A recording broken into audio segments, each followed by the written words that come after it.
Assalamualaikum warahmatullahi wabarakatuh. Om Swastiastu, Namo Buddhaya, salam kebajikan. Selamat malam. Semoga kita sehat semua. Jadi di sini saya sedikit membahas ya persoalan dengan isu-isu yang beredar, dan saya tertarik untuk membahas persoalan dengan Rocky Gerung yang dilaporkan. Nah, saya punya sikap atau saya menganalisa persoalan dengan informasi yang tersebar ini, yang konon katanya itu adalah suatu penghinaan terhadap presiden, kemudian dilaporkan.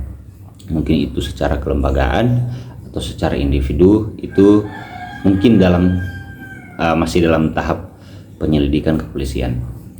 Nah, sebelum saya masuk ke sana, saya ingin menyampaikan sedikit terhadap pandangan kita ya sebagai masyarakat. Kita juga harus bisa tahulah apa yang namanya kritik dan apa yang namanya setiap orang itu punya hak ya. Dalam hukum itu sendiri, saya ketika dirugikan, saya merasa dirugikan, saya akan melaporkan orang yang merugikan saya tersebut, dan itu hak saya. Itu hak saya untuk melaporkan. Begitu pula sebaliknya dengan pihak-pihak yang melaporkan Bapak Rocky Gerung ini, itu mereka punya hak ketika mereka merasa ini punya korelasi dengan mereka, jadi ya mereka nggak terima dan harus melaporkan, misalkan seperti itu haknya mereka. Nah, di mana yang disampaikan itu bahwasanya itu adalah kritikan namun tidak diterima dan dilaporkan. Apakah ada konsekuensi hukum? Ada, jika memang terbukti bahwa Bapak Rocky Gerung ini melakukan satu penghinaan, maka dia akan dijerat dengan ketentuan hukum itu sendiri. Nah, kalau dia tidak terbukti, maka dia akan bebas dari jerat hukum itu sendiri. Jadi hukum itu kan bukan semata-mata hanya untuk, jadi dalam pandangan kita itu kita coba melihatlah, hukum itu tidak semata-mata untuk menghukum orang, tetapi hukum juga bisa menyelamatkan orang. Nah, dalam hal itu ketika dia bersalah ya dia dihukum, ketika dia tidak bersalah ya dia tidak akan dihukum. Nah, begitu.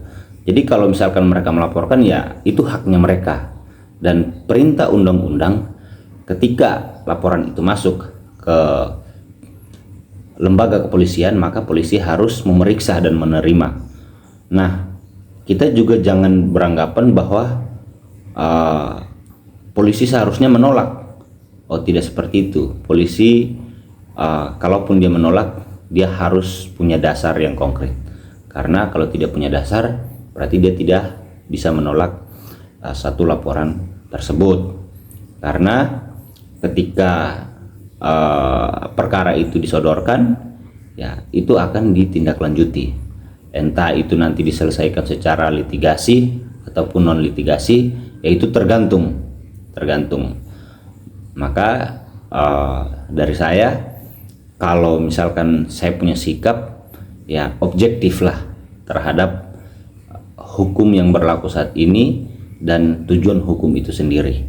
Tinggal bagaimana kita melihat saja, apakah dalam pembuktiannya nanti itu memang dia bersalah atau tidak, maka kita akan tahu sendiri keputusan yang diambil oleh pengadilan negeri, yaitu di pengadilan pertama, yaitu pengadilan negeri. Mereka yang akan memutuskan.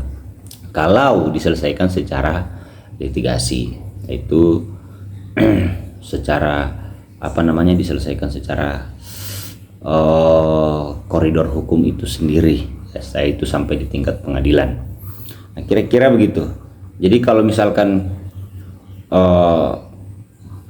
Pak Rocky Gerung ini harusnya jangan dilaporkan, oh itu salah pandangan kita. Setiap orang punya hak ketika dia merasa dirugikan, ya harus dilaporkan. Saya bukan membela si A atau si B, enggak, tapi saya bicara objektif tentang objektivitas terkait hukum itu sendiri, terkait implementasi hukum itu sendiri, dan karena itu perintah atau amanat undang-undang, perintah konstitusi. Jadi